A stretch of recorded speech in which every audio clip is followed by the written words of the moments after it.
according to the latest reports. China's Central Television showed in a program aired on June 19 a drill scene of a Type 039B submarine launching a torpedo to sink a target ship. This video was broadcast in a documentary celebrating the 70th anniversary of the founding of the Chinese Navy's submarine force. In the video, the torpedo launched by the Type 039B submarine accurately hit a retired Type 07 for amphibious landing ship.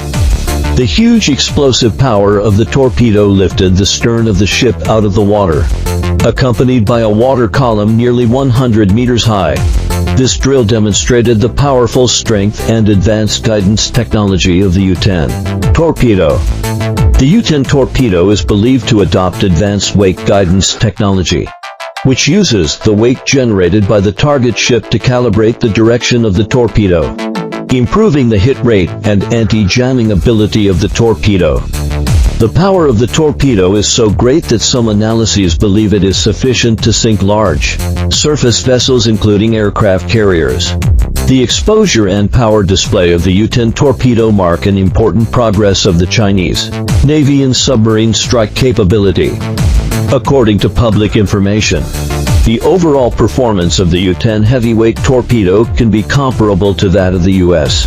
Mk-48 Mod 7 torpedo.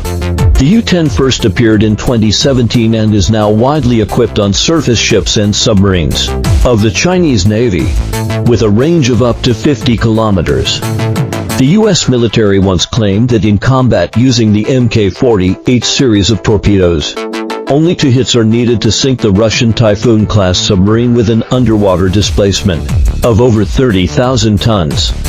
And only 5 hits are needed to deal with the Russian aircraft carrier Kuznetsov-V or the nuclear-powered aircraft carrier Ulyanovsk. The displacement of the ship used by the PLA for target practice this time was more than 500 tons and sank immediately after being hit by the U-10. By the same token, for surface ships with larger displacements, even those of the aircraft carrier level, if hit by multiple U-10 torpedoes, they will be severely damaged and lose combat capability at least. And if hit at the key points, they will sink directly to the bottom of the sea. Torpedoes have been hailed as the magic weapon that changed the pattern of modern naval warfare since their birth. Since the advent of torpedoes in the 19th century, naval battles no longer depend on whose ships are larger or whose gun calibers are larger to dominate the battlefield. On the contrary, those fancy offensive means on the water surface have instead become a guise to deceive the enemy. The real fatal blow usually comes from underwater. For example, during World War I, 70% of the warships were sunk by torpedoes. During World War II, more than 300 warships, 17 aircraft carriers, and over 14 million tons of transport ships were sunk by torpedoes.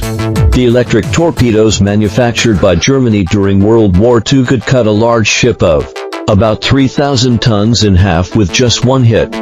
In modern times, the role of torpedoes has not weakened, but has instead strengthened. In the 1980 Falklands War, the UK sank the modern Argentine warship General Belgrano with just 2 torpedoes, manufactured during World War II. The United States, to this day, still attaches great importance to the role of torpedoes and continuously integrates new technologies into the Mk-48 torpedoes. After all, the cost of US-made Mk-48 torpedo is at most $3 million to $4 million. During wartime, launching a few more of them is not a concern at all. If it is intercepted by the opponent, the loss is just tens of millions of dollars. However, if it can directly hit the opponent's heavy equipment costing hundreds of millions or even billions of dollars, then a big advantage can be gained. To put it another way, even if it misses, it can disrupt the opponent's deployment and create a chance for anti-ship missiles to hit China. Follows the trend of the times in the development of torpedoes. As early as 1877, the Guangdong Manufacturing Bureau, established in Huangpu, Guangzhou, had already set up a torpedo bureau. And the Huangpu Naval Academy even had a torpedo major and related courses for torpedo training. Although the torpedoes purchased by China at that time did not play a significant role in the Sino-Japanese War of 1894–1895. This can still be regarded as the initial starting point of China's torpedo development history. Like the beginnings of many weapons and equipment, China initially imported torpedoes from the Soviet Union and thus officially embarked on the process of modernization. However, upon closer examination, there are several different technical paths. In the 1950s, the Soviet Union sold 36 P-4 torpedo boats to China, and later we introduced the P-6. Correspondingly, China simultaneously imported the Soviet Type 53 torpedoes required for the assembly of this type of speedboat. Unexpectedly, just a few years later, this type of speedboat sank a 430-ton frigate of the Kuomintang Navy, a 400-plus ton transport ship, and two 470-ton gunships into naval battles respectively. The P-6 also had remarkable military achievements. In the 1960s, it sank a 150-ton minesweeper and a 900-plus ton patrol ship in Taiwan respectively. Seeing how effective the Soviet torpedoes were, China introduced the related technologies of the Type 53 torpedo to develop its own domestic torpedoes, which was the U-1. Although the imitation work was successful, due to technical limitations, it was not officially finalized until 1971. This torpedo adopts thermal power propulsion, with a maximum speed of up to 50 knots, a range of 10 kilometers, a length of 7.8 meters, a caliber of 533 millimeters, and a warhead mass of 400 kilograms. But the fatal defect of this torpedo is that it cannot be guided. Its trajectory is very obvious, and it is very easy to be detected by the opponent in advance, and then be intercepted or evaded. The U-1 was later technologically improved and added wire guidance and acoustic self-guidance technology in the 1980s, forming some improved models. In contrast, the U-2 belongs to another technical route. The U-2 is not used for ships at all. Its power mode adopts the jet propulsion method of solid fuel and is mainly dropped from the air by aviation bombers. In the 1950s, China imported the RAT-52 from the Soviet Union and later developed the U-2 through reverse engineering on this basis.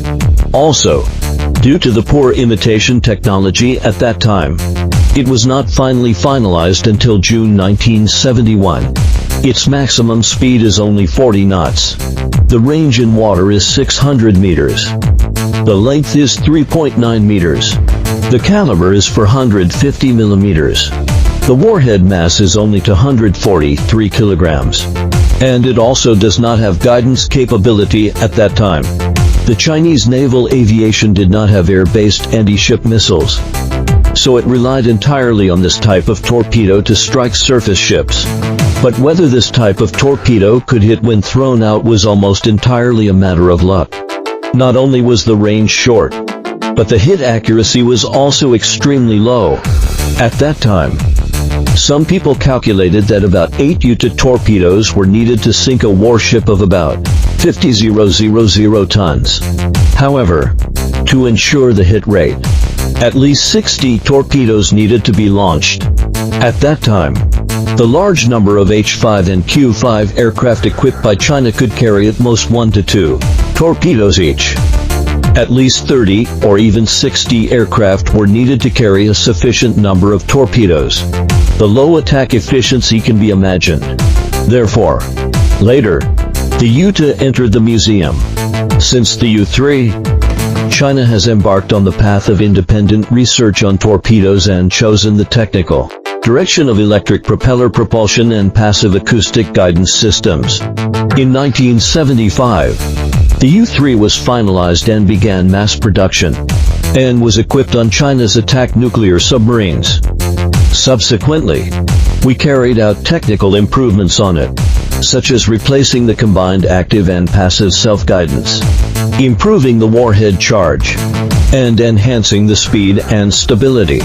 However, these new technical achievements were inseparable from the assistance of the West. After the relaxation of Sino-US relations, China obtained a large number of torpedo electronic technologies from the West and thus started anew and developed the U-4. It adopts the combined active and passive acoustic self-guidance technology and uses silver zinc batteries as power. However, in many technical details, it still refers to the SA-ET-60 made in Russia. Another advanced technology obtained by China from the West is the autothermal power system. On this basis, combining the two guidance methods of wire guidance and combined active and passive acoustic guidance, the U-5 for the Type 039 conventional power submarine was successfully developed in the mid-1980s. It can be said that due to the improvement of Sino-US relations in the 1980s, China indeed obtained many excellent technologies from the United States and also promoted the development of our country's torpedoes. In fact, at that time, the United States intentionally assisted China in enhancing its anti-submarine capability, expecting China to use torpedoes to deal with various Soviet submarines in the Western Pacific. Therefore, it sold a batch of Mk-46 torpedoes to China. It has a range of 11 kilometers, a maximum speed of 45 knots, a warhead mass of only 44 kilograms, a diameter of 324 millimeters, a length of 2.6 meters, and a total weight of 230 kilograms. It is the main model among the U.S. light torpedoes. It can be said that without this torpedo, it would be difficult for China to master the autothermal power propulsion system. The positive attitude of the United States towards China also opened the door for many European countries to sell torpedoes to China. For example, Italy at that time sold about 40 to 44 S-light anti-submarine torpedoes to China. After the disintegration of the Soviet Union, China seized the opportunity window and ordered Kilo-class conventional power submarines and Soviet Remini-class destroyers from Russia. Test-71, Test-96, and 5365 Ket torpedoes were also introduced together. On this basis, the development process of the latest models of domestic torpedoes was gradually initiated. Since then, the torpedo models in our country have continued to evolve until today's U-10. Although in the development of recent decades, most torpedoes have not witnessed disruptive innovations in technology. The application of many new technologies has made modern torpedoes increasingly difficult to be interfered with. The hit accuracy has continuously improved, and the killing power has been increasing. So until now, torpedoes remain one of the most important naval warfare weapons in our country.